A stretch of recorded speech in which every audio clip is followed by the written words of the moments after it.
반갑습니다 구독자님들, 최민철 인사드립니다. 첫 번째 기사인데요. 블랙록에서 25년도 1분기 디지털 자산 상품으로 30억 달러, 원화로 약 4조 원이 넘는 순금액이 유입되었다고 합니다. 최악의 1분기를 맞았음에도 불구하고 결국에는 블랙록의 현물 ETF를 기준으로 해서 약 30억 달러라는 순유입으로 종료가 되었다는 거죠. 정말로 좀 어마어마한 돈이라고 생각을 했으나 아래 내려보시면은 이 유입은 블랙록이 운영하는 ETF 전체 유입액 중 약 3%조차도 안 되는 수치라고 하네요. 그만큼 굉장히 초기 시장이라는 것과 블랙록의 AUM 자체가 굉장히 크다라는 것을 반증하는 수치겠죠. 사실 올해 1분기 굉장히 힘들었습니다. 다들 기억하실 거예요. 바이비트 해킹 사건도 있었고요. 아르헨티나 대통령을 필두로 한 리브라 민코인 같은 경우에는 러그풀 사태까지 있었다 보니 굉장히 많은 투자자들의 피해를 입었었던 이력도 있었죠. 물론 너무나도 힘든 시기였지만 한편으로는 이 블랙록의 순유입이 나올 수밖에 없었던 움직임이 있었죠. 그들의 자사 포트폴리오 모델 아이비트 블랙록에서 운영하고 있는 비트코인 현물 ETF를 추가하고 있었기 때문에 수많은 기관에서 더더욱 암호화폐 쪽에 돈을 쓸 수밖에 없는 그런 환경이 마련되고 있었다. 암호화폐 판 자체는 굉장히 큰 기회가 숨어 있었다 라는 생각이 드네요. 해당 기사를 봤을 때 미국인 5명 중 1명은 암호화폐를 보유 중이라고 하며 그 중에 무려 76% 정도가 암호화폐의 긍정적인 영향을 받았다 라고 응답을 했다고 합니다. 우리나라만 보더라도 아직까지 암호화폐에 대해서는 조금 부정적으로 생각하시는 분들이 생각보다 좀 많으신 건 사실인 것 같아요. 최근까지는 또 장이 워낙 안 좋았다 보니 더더욱 관심 없으신 분들도 많았겠죠. 하지만 미국에서 진행을 한 설문조사에서는 약 20% 정도가 암호화폐를 보유를 하고 있었으며 긍정적으로 비전을 바라보고 있다라는 겁니다. 아마 많은 구독자님들의 연령대가 대략 한 40대에서 50대 정도로 확인이 되거든요. 저희 채널 구독자님들이 아무래도 인터넷 혁명이라던가 모바일 혁명 이런 산업혁명의 변천사를 쭉 보셔왔기 때문에 더더욱 뭔가 시대가 좀 빠르게 변하는 것 같은데 이거 암호화폐가 새로운 경제 패러다임으로 더더욱 급부상할 수 있겠는데? 라는 생각을 하셨기 때문에 훨씬 더 많은 공부를 하시면서 투자하시는 게 아닐까 라는 생각이 드네요. 자, 캄보디아와 말레이시아에서 국경 간 QR 결제 시스템 2단계를 출시했다고 합니다. 현재 우리나라 역시도 이 QR코드로 결제하는 프로젝트 한강 CBDC 파일럿 테스트가 진행 중에 있죠. 우리나라 같은 경우에는 여기 쭉 보이시죠? 7개의 메이저 은행이 참여를 했는데요. KB국민, 신한, 하나, 우리, NH농협, IBK 기업, BNK 부산 등 총 7개의 은행이 참여를 하고 있으며 교보문고, 세븐일레븐, 이디야커피, 하나로마트, 농협, 현대홈쇼핑, 신한은행 등등 메이저한 매장에서 활용할 수 있을 정도로 굉장히 큰 메리트가 있는 테스트를 진행 중에 있죠. 전 세계적으로 조금씩 블록체인이 탑재가 된 결제 시스템을 테스트 중에 있는데요. 그리고 제가 아까 보여드렸던 요 기사 있죠. 해당 기사를 제가 트위터에서 찾았거든요. 이 기사가 어떤 회사에서 뿌리고 있는 기사인지 궁금해서 좀 찾아보니 말레이시아의 최대 국경 간 결제 회사인 트랭글로에서 해당 미디어를 공유하고 있는 것을 알 수 있었습니다. 이 트랭글로라는 회사 아마 리플을 오래 투자하시고 공부하셨던 분들은 좀 많이들 알고 계시는 그런 회사라는 생각이 듭니다.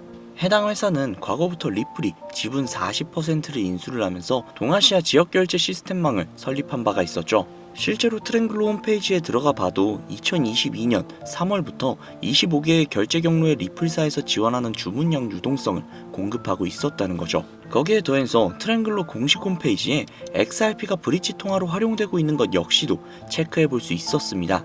그들은 과거부터 XRP를 브릿지 통화로서 빠른 결제를 하고 있었다는 겁니다. 이는 리플의 공식 홈페이지에서도 역시 확인할 수가 있죠. 이미 리플은 국경 간의 통화로서 그 맡은 바 임무를 다하면서 가교 통화로서의 자리를 확립해 나가고 있습니다. 동아시아를 넘어서 세계로 뻗어나가고 있다는 겁니다. 또한 이제는 미국 역시도 리플을 지지하고 있다는 건 다들 아실 겁니다. 지금은 비록 3,000원 부근에 머물러 있지만 앞으로 리플은 이거의 10배, 100배, 1000배 그 이상까지도 충분히 가능한 그런 코인이라는 거 다들 아실 겁니다. 우리가 리플에게 열광하고 있는 이유는 이것뿐만이 아니죠. 이제는 XRP라고 불리는 리플, 한국인들 사이에서는 그 어떤 코인들보다도 인기가 상당히 높은데요. 이는 몇 가지 이유가 있습니다. 첫 번째, 한국은 금융 기반과 디지털 화폐 산업의 발전에 많은 관심을 가지고 있는데요. 리플은 국제금융기관과의 협업을 강조하고 금융 시스템의 효율성 향상을 목표로 하는 특성을 가지고 있어서 한국의 금융기관과의 협업 가능성이 굉장히 높다라고 여겨집니다. 두 번째는 안전성과 신속성인데요. 리플은 분산된 금융거래 시스템을 기반으로 하여 안정적이고 빠른 거래를 제공하는 게 특징이죠. 특히 리플은 초당 처리 거래량이 코인들 중 압도적인 속도를 자랑하기 때문에 국제금융거래에 최적화된 모습을 보여주고 있습니다. 즉, 한국인들이 좋아하는 빨리빨리와 빠르면서 안정성까지 뛰어난 모습이 굉장히 매력적이게 보이는 것이죠. 세 번째, 국제 송금 시장에서의 활용성, 즉 가교통화로서의 가능성인데요. 두 번째 내용과 연결되는 내용이죠. 거기에 더해서 수수료마저 굉장히 저렴합니다. 한국은 국제 송금이 굉장히 활발하게 이루어지는 나라 중 하나이기 때문에 리플의 위에 나온 특성들은 굉장히 매력적인 특성이라고 볼 수 있습니다.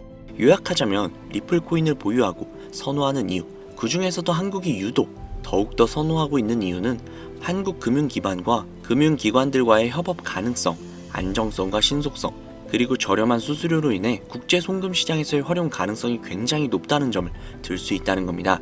내용만 들어보면 리플 이거 그냥 목적이 있어서 만들어진 코인 같은데? 라는 생각이 분명히 드실 겁니다. 정확합니다. 리플은 2004년 리플페이란 이름으로 개발이 되었죠. 개발 시기부터 이미 리플의 목표는 단 한 가지였습니다. 전 세계 은행 간 실시간 자금 송금 서비스. 애초에 개발 당시부터 목적이 가교통화였어요. 금융거래의 목적이었다는 거죠. 그렇기 때문에 발행될 수 있는 코인의 양은 1000억 개로 한정이 되어 있으며 추가 채굴 역시도 불가능합니다.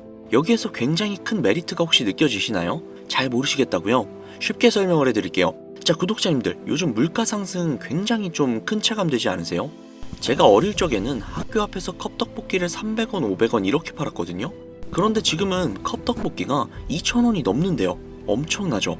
이 물가 상승률이 1년에 평균 4% 정도 상승을 한다고 합니다. 이 물가 상승이 일어나는 것을 바로 인플레이션이라고 하죠. 인플레이션이 발생하는 원인은 여러 가지가 있지만 가장 대표적인 이유는 바로 통화량 증가에 있다는 겁니다. 즉, 나라에서 돈을 찍어내면 찍어낼수록 국내에 돌고 도는 돈의 양이 많아지겠죠. 그런데 돈의 양이 점점 늘어나게 되면 그 화폐의 값어치가 떨어지게 되고, 화폐의 값어치가 떨어지게 되면 물가가 상승하는 인플레이션이 발생한다는 겁니다.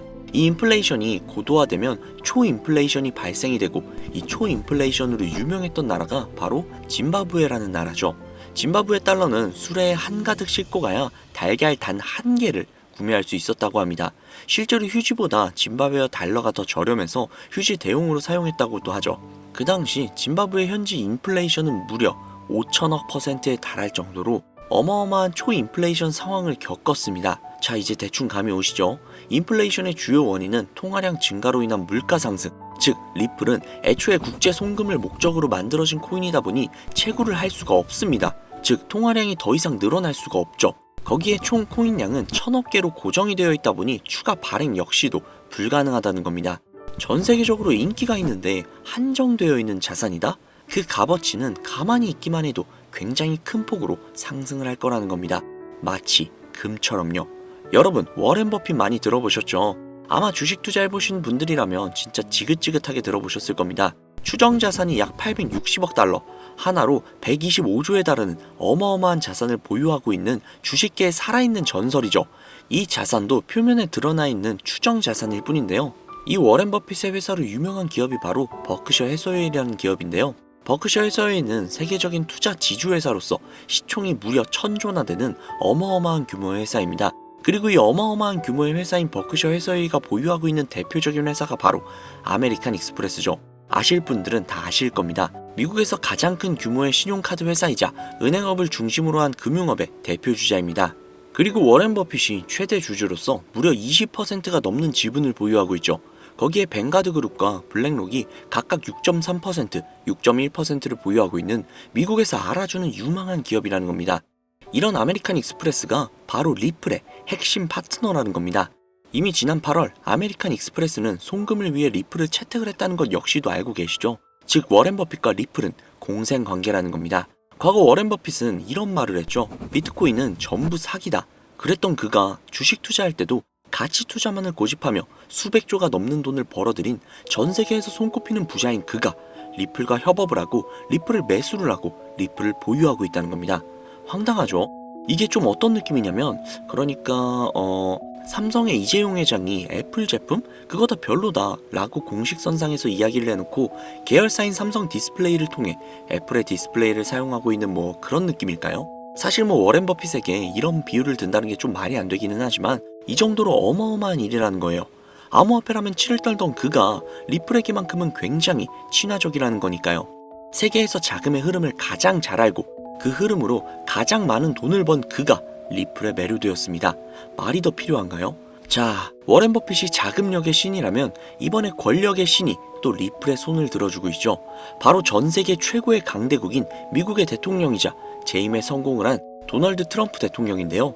그는 이미 과거 비트코인 컨퍼런스에서 암호화폐 대통령이 되겠다 라며 자신있게 선언을 했고 실제로 그가 당선이 된 이후 비트코인을 국가 전략 비축 자산으로 등록을 하며 친암호화폐 대통령으로서 그 발자취를 남기고 있습니다. 물론 관세 이슈로 인해서 암호화폐 시장이 휘청거리며 질타를 받고 있지만 관세 이슈는 장기적으로 비트코인에게는 무조건 호재라는 겁니다. 왜냐? 자국의 화폐 가치가 달러 대비 떨어졌을 때 비트코인은 자산을 지킬 수 있는 유력한 대안책이 되기 때문인데요. 그리고 트럼프가 우리가 생각하는 것 그 이상으로 비트코인을 더욱더 중요하게 생각하고 있다는 걸 명심해야 합니다. 실제로 트럼프 대통령이 한 말이 있죠. 비트코인 못 막는다. 우리가 하지 않으면 중국이 할 것이다. 비트코인 전부 러시아나 중국으로 간다. 즉 이제부터 비트코인 전략 물자를 비축하겠다는 건데 결국 트럼프 대통령의 머릿속에는 미국의 부채 해결을 염두에 둔 것이라는 거죠. 그런데 비트코인으로 미국의 부채를 해결한다? 이거 솔직히 좀 말이 안 되는 것 같잖아요. 그러나 아직도 비트코인은 10배, 100배 그 이상도 갈 수 있는 여력이 있다면 충분히 말이 된다는 겁니다. 많은 분들이 오해하고 있는 내용 중에 하나가 바로 비트코인은 기존 자산과 전혀 상관없는 거 아니야? 기존 자산이 떨어지면 비트코인은 올라가야 하는 거 아니야? 라는 이야기들을 하시는데 제가 관찰을 해본 바에 따르면 이란 같은 나라에서 미사일을 쏘거나 하면 제일 먼저 떨어지는 게 바로 비트코인이거든요. 왜 그럴까라는 생각을 해보면 가상화폐 시장은 24시간 돌아가죠. 24시간 돌아가다 보니 투자자들이 자기네 주식시장이 열리기 전에 가상화폐를 먼저 파는 경향이 있죠. 그렇게 코로나 때도 가장 먼저 가장 많이 떨어졌습니다. 그리고 관세와도 전혀 무관하지 않죠. 왜냐하면 미국에서 비트코인 전 세계 채굴량의 40%를 차지하고 있는데 채굴 기기를 거의 다 중국제를 사용하고 있거든요. 즉 관세 때문에 채굴 기기 값이 올라간다는 이야기도 있었고 딥시크 사건으로 인해 채굴기에 관련한 칩들을 미국에서 수출 규제를 하고 있단 말이죠. 즉 이런 이슈들이 겹치면서 미국에서의 코인 채굴에 차질이 생긴다는 우려가 있었죠. 즉 이제 관세 전쟁 우려로 인해 당시 코인 시장이 전체적으로 10%가량을 하락을 했죠. 이런 것들을 보면 비트코인과 관세는 전혀 무관하지 않다는 겁니다. 그러나 앞서도 말씀드렸죠. 트럼프는 비트코인 그리고 암호화폐를 굉장히 중요시 여기고 있으며 중국에게 따라잡히지 않으려면 이 암호화폐를 확실히 정립하고 보유해야 한다는 걸 그 누구보다도 잘 알고 있습니다. 가상자산 회의에서 이야기를 꺼내도 늦지 않은 비트코인 이외의 각종 코인들의 전략적 비축자산 관련된 이야기를 꺼낸 것은 다분히 의도적이었다는 거죠. 그리고 그 비축자산 관련된 이야기에는 우리의 리플이 포함이 되어 있다는 게 굉장히 중요한 것이죠. 전 세계의 자금 흐름을 누구보다도 잘 알고 있고 그 흐름을 이용해서 수백, 수천조를 벌어들인 워렌 버핏. 전 세계에서 가장 막강한 권력을 가지고 있으며 당선 전부터 천재 사업가로 불리며 재임에 성공한 도널드 트럼프 대통령. 전 세계에서 가장 힘이 강력한 두 인물이 우리에게 힌트를 주고 있습니다. 이 사실을 명심하셔야 합니다. 그런데 제가 구독자님들께 정보를 제공을 해드리려고 해당 영상을 제작을 하다가 좀 굉장히 놀라운 정보를 우연치 않게 발견을 해서 함께 좀 알려드릴까 하는데요. 해당 자료는 CBDC를 기반으로 삼을 가교통화 코인의 적합성 및 미 연방 지구별 논의사항을 보여주는 그런 자료입니다. 여기에 보시면 보스턴, 뉴욕, 필라델피아, 애틀랜타, 시카고 등등등 수많은 미국 지역들의 통합 예측 자료가 나오고 있죠. 그리고 아래로 쭉 내리다 보면 크로스 레인가드, 즉 가교통화로서의 적합성을 보여주고 있는 표가 있습니다. 대부분의 코인들은 부적합이라고 나와 있는데 하지만 여기 리플과 시바이누가 보류라고 표기가 되어 있는 걸 확인할 수 있었습니다. 뭐 그럴 수 있어요. 리플은 아직 해결해야 할 게 조금 남아있고 시바이누는 탈중앙화를 목적으로 나온 코인이다 보니 어찌 보면 당장은 CBDC와 어울리지 않을 수도 있죠. 하지만 좀 다르게 생각을 해보면 두 코인 모두 세계 어디든 자유롭게 금융 서비스를 제공받을 수 있다 보니 이보다 더 뛰어나고 자유로운 가교 통화가 있을 수 있을까라는 생각 역시도 들긴 했죠. 그런데 여기에서 저는 충격적인 내용을 확인할 수 있었는데요. 여기 보이시나요? 리플과 시바이누조차 보류라고 나와 있는데 이 생소한 코인이 적합이라고 나와 있습니다. 진짜 너무나도 생소한 코인이었어요. 그래서 이 코인에 대한 정보를 좀 찾아봤는데 너무나도 신기할 정도로 정보가 거의 없다시피 했습니다. 그런데 바이낸스에 이 코인이 상장이 되어 있더라고요. 그래서 저는 좀 의구심이 들었습니다. 전 세계 은행을 이을 수 있는 가교통화 자리에 아무도 모르는 코인이, 그것도 정보도 별로 없는 코인이 리플과 시바이누보다도 한 걸음 더 나아간 자리를 선점하고 있다? 그리고 신기할 정도로 정보가 완벽하게 통제가 되어 있다? 아무리 봐도 너무 이상해서 곰곰이 생각을 해보다가 트럼프의 관세 정책을 통해 모든 이목을 집중시켜두고 해당 코인을 가교통화로서 1차적인 발판을 세우려는 게 아닐까? 라는 생각이 들더라고요. 그래서 바로 국내 거래소 중 가장 거대한 거래소인 업비트를 확인을 해봤는데 놀랍게도 올해 초 이미 상장이 되어 있었습니다. 그뿐만이 아니죠.